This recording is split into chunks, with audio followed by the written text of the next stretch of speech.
ನಮಸ್ಕಾರ ಗೆಳೆಯರೇ, ನಾಲೆಡ್ಜ್ ಕನ್ನಡಿಗ ಯೂಟ್ಯೂಬ್ ಚಾನಲ್ಗೆ ಸ್ವಾಗತ. ಶಿವನು ಧರಿಸುವ ವಸ್ತ್ರಗಳು ಇತರ ದೇವರಿಗಿಂತ ಭಿನ್ನವಾಗಿರುತ್ತದೆ.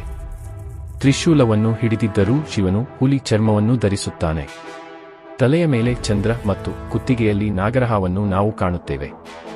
ಸದಾಶಿವನ ಕೊರಳಲ್ಲಿ ಇರುವ ನಾಗರಹಾವು ಹೇಗೆ ಹುಟ್ಟಿಕೊಂಡಿತು ಮತ್ತು ಆ ನಾಗರಹಾವು ಶಿವನ ಕೊರಳಲ್ಲಿ ಏಕೆ ಇರುತ್ತದೆ ಎಂಬುದನ್ನು ಈ ವಿಡಿಯೋದಲ್ಲಿ ತಿಳಿಯೋಣ. ಅದಕ್ಕೂ ಮುಂಚೆ ಎಲ್ಲರೂ ಬರೀ ವಿಡಿಯೋ ಮಾತ್ರ ನೋಡ್ತಾ ಇದ್ದೀರಾ? ಯಾರು ಚಾನಲ್ನ ಸಬ್ಸ್ಕ್ರೈಬ್ ಮಾಡ್ಕೋತಿಲ್ಲ? ನಮ್ಮ ಚಾನಲ್ 1000 ಸಬ್ಸ್ಕ್ರೈಬರ್ಸ್ಗೆ ಹತ್ರ ಇದೆ ಹಾಗೂ ವಾಚ್ ಹವರ್ಸ್ ಕೂಡ ಜಾಸ್ತಿ ಬೇಕಾಗಿರುವ ಕಾರಣ ವಿಡಿಯೋನ ಶೇರ್ ಮಾಡಿ ಹಾಗೂ ನಿಮ್ಮ ಸ್ನೇಹಿತರನ್ನು ಈ ವಿಡಿಯೋವನ್ನು ನೋಡಲು ಹೇಳಿ. ಇದರಿಂದ ನಮಗೂ ವಿಡಿಯೋ ಮಾಡೋದಕ್ಕೆ ಪ್ರೋತ್ಸಾಹ ಸಿಗುತ್ತೆ. ಹಾಗೂ ವಿಡಿಯೋನ ಇನ್ನೂ ಲೈಕ್ ಮಾಡಿಲ್ಲ ಅಂದ್ರೆ ಲೈಕ್ ಮಾಡಿ ಹಾಗೂ ಎಲ್ಲರೂ ಚಾನಲ್ನ ಸಬ್ಸ್ಕ್ರೈಬ್ ಮಾಡ್ಕೊಳ್ಳಿ. ಇನ್ನು ವಿಡಿಯೋಗೆ ಬರೋದಾದರೆ, ಶಿವನ ಕೊರಳಲ್ಲಿ ಇನ್ನೊಂದು ಜೀವಿ ಇದೆ, ಅದು ಹಾವು. ಶಿವನ ಕೊರಳಲ್ಲಿ ಸದಾ ಕಾಣಸಿಗುವ ನಾಗರಹಾವು ಬೇರಾರೂ ಅಲ್ಲ, ಅದು ನಾಗರಾಜ ವಾಸುಕಿ. ವಾಸುಕಿಯು ಕಶ್ಯಪ ಮಹಾಮುನಿಯ 2ನೇ ಮಗ. ಪುರಾಣ ಕಥೆಗಳ ಪ್ರಕಾರ ದಕ್ಷ ಪ್ರಜಾಪತಿಗೆ 2 ಹೆಣ್ಣು ಮಕ್ಕಳು, ಅವರೇ ಕದ್ರು ಮತ್ತು ವನಿತಾ. ದಕ್ಷ ಪ್ರಜಾಪತಿ ತನ್ನ ಹೆಣ್ಣು ಮಕ್ಕಳನ್ನು ಕಶ್ಯಪ ಮಹಾಮುನಿಗೆ ಕೊಟ್ಟು ಮದುವೆ ಮಾಡುತ್ತಾನೆ. ಮದುವೆಯಾದ ನಂತರ ಕಶ್ಯಪ ಮಹಾಮುನಿ ತನ್ನ 2 ಹೆಂಡತಿಯರ ನಡವಳಿಕೆಯನ್ನು ಮತ್ತು ಸೇವೆಯನ್ನು ಮೆಚ್ಚಿ ವರವನ್ನು ಕೇಳಿ ಎಂದು ಹೇಳುತ್ತಾನೆ. ಇದರಿಂದ ಕದ್ರು ತನಗೆ 1000 ಗಂಡು ಮಕ್ಕಳನ್ನು ವರವಾಗಿ ಕೇಳುತ್ತಾಳೆ. ನಂತರ ವನಿತಾ ತನಗೆ 2 ಗಂಡು ಮಕ್ಕಳು ಬೇಕು, ಆದರೆ ಅವರಿಬ್ಬರು ಕದ್ರುವಿನ ಮಕ್ಕಳಿಗಿಂತ ಹೆಚ್ಚು ಶಕ್ತಿಶಾಲಿಯಾಗಿರಬೇಕೆಂದು ಷರತ್ತು ಹಾಕುತ್ತಲೇ. ಆಗ ಕಶ್ಯಪ ಮಹಾಮುನಿ ತಥಾಸ್ತು ಎಂದು ಅವರ ಇಷ್ಟಾರ್ಥಗಳನ್ನು ಈಡೇರುವಂತೆ ಆಶೀರ್ವದಿಸಿದರು. ಕೆಲ ವರ್ಷಗಳ ನಂತರ ಕಶ್ಯಪ ಮಹಾಮುನಿಯ ವರದಿಂದಾಗಿ ಕದ್ರುವು 1000 ಪುತ್ರರಿಗೆ ಜನ್ಮವನ್ನು ನೀಡುತ್ತಾಳೆ. ಅವರಲ್ಲಿ ಶೇಷನಾಗ ಹಿರಿಯ ಮಗನಾಗಿ ಜನಿಸಿದನು. ಪುರಾಣಗಳ ಪ್ರಕಾರ ಶೇಷನಾಗನಿಗೆ 1000 ತಲೆಗಳಿರುತ್ತವೆ. ಶೇಷನಾಗನಿಗೆ ಅಂತ್ಯವೇ ಇಲ್ಲ. ಅದಕ್ಕಾಗಿಯೇ ಇವನನ್ನು ಅನಂತನಾಗ ಎಂದು ಕರೆಯಲಾಗುತ್ತದೆ. ಜಗತ್ತಿನ ಎಲ್ಲಾ ಜೀವಿಗಳು ಸತ್ತರೂ ಸಹ ಶೇಷನಾಗ ಮಾತ್ರ ಸಾಯುವುದಿಲ್ಲ ಎಂದು ಹೇಳುತ್ತಾರೆ.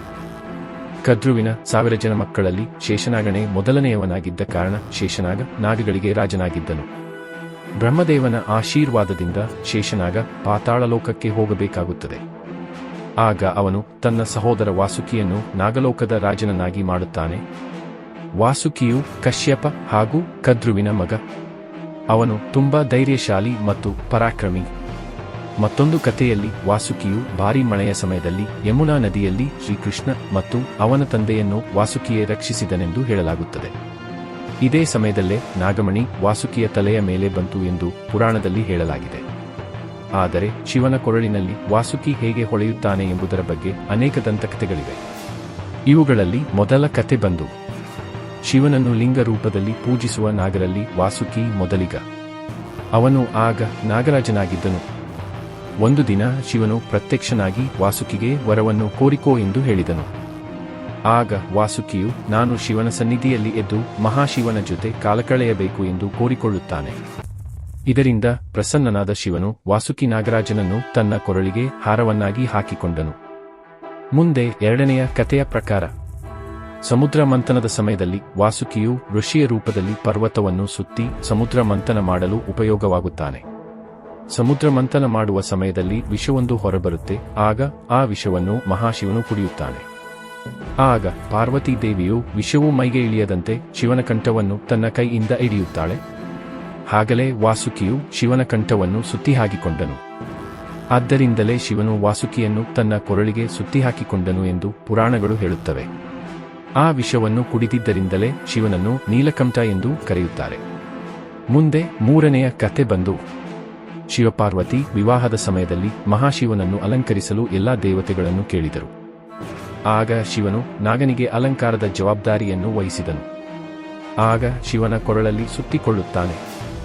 ಅಂದಿನಿಂದ ಶಿವನು ವಾಸುಕಿಯನ್ನು ತನ್ನ ಕೊರಳಲ್ಲಿ ಇರುವಂತೆ ಅನುಗ್ರಹಿಸಿದನು.